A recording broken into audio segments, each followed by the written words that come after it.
ఈరోజు దేవుని వాగ్దానము. కృతజ్ఞత అర్పణలు చెల్లించుచు ఆయన గుమ్మములలో ప్రవేశించుడి. కీర్తనల పాడుచు ఆయన ఆవరణములో ప్రవేశించుడి. ఆయనను స్తుతించుడి, ఆయన నామమును గణపరచుడి. కీర్తనల గ్రంథము 1వ అధ్యాయము 4వ వచనము. మనము ఎప్పుడైనా ఎవరికండి కృతజ్ఞత చెప్తామంటే వాళ్ళు మనకి సహాయం చేసినప్పుడు, వాళ్ళు మనకి ఏదైనా హెల్ప్ చేసినప్పుడు మనం వాళ్ళకి థ్యాంక్స్ చెప్తూ ఉంటాము. అయితే మనమంట దేవుని మందిరం కంట కృతజ్ఞత అర్పణలు తీసుకొని వెళ్ళేవారుగా మనం ఉండాలంట.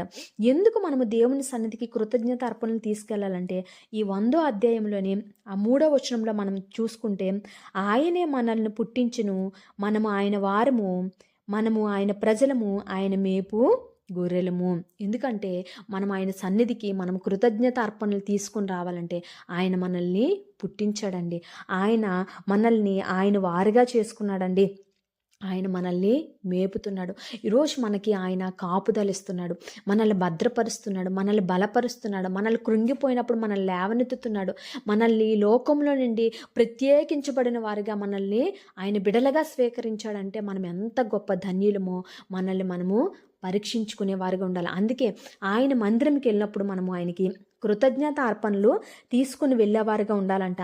ఆయన మందిరంలో కృతజ్ఞత అర్పణలు తీసుకొని వెళ్ళి ఆయన మందిరంకి వెళ్ళేటప్పుడు మనం కీర్తనలు పాడుచు ఆయన మందిరంలో ప్రవేశించాలంట. మనము ఇష్టమైన వారికి, మనకి సహాయం చేసిన వారి దగ్గరికి మనం వెళ్ళినప్పుడు మనం ఎంత సంతోషంగా వెళ్తాం కదండి. ఈవెన్ మన తల్లిదండ్రుల దగ్గరికి వెళ్ళినప్పుడు మనం ఎంత ఆనందంతో వెళ్తాము.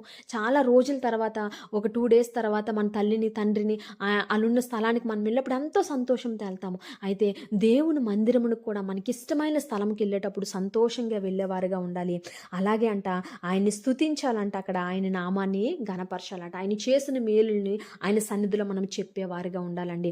అయితే ఈ లోకంలో ఉన్న గొర్రెలైనా లేకపోతే ఆవులైనా వాటిని మేపినప్పుడు వాళ్ళ యజమానులకి ఆ యొక్క గొర్రెలు ఏవైతే మేపుతారో ఆ యొక్క విశ్వాసముతో అవి ఆ యజమానుడికి లోబడి జీవిస్తాయి. అయితే ఈరోజు మనము చూడండి, ఆవులు ఆ సమయం పాలిచ్చే సమయం వచ్చేసరికి తన యజమానుడి ఇంటి దగ్గరికి వచ్చి ఆగుతుందండి. ఎందుకంటే తన వల్ల తన యజమానుడికి ఉపయోగం కలగాలని. అయితే అటువంటి కుక్క చూడండి ఒక విశ్వాసముతోని తన యజమానుడి ఇంటికి కాపలా కాస్తుందండి.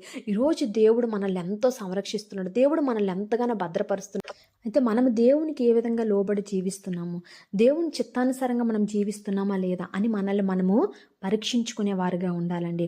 అయితే దేవుని చిత్తం ఏంటంటే ఆయన ఏమీ అడగలేదు, మన హృదయాన్ని అడిగాడు. ఆయన సన్నిధిలో ఆయన గణపరిచేవారుగా మన అందరము ఉండాలని దేవుడి కొద్ది మాటలు దీవించిన గాక. ఆమేన్, ఆమేన్, ఆమేన్.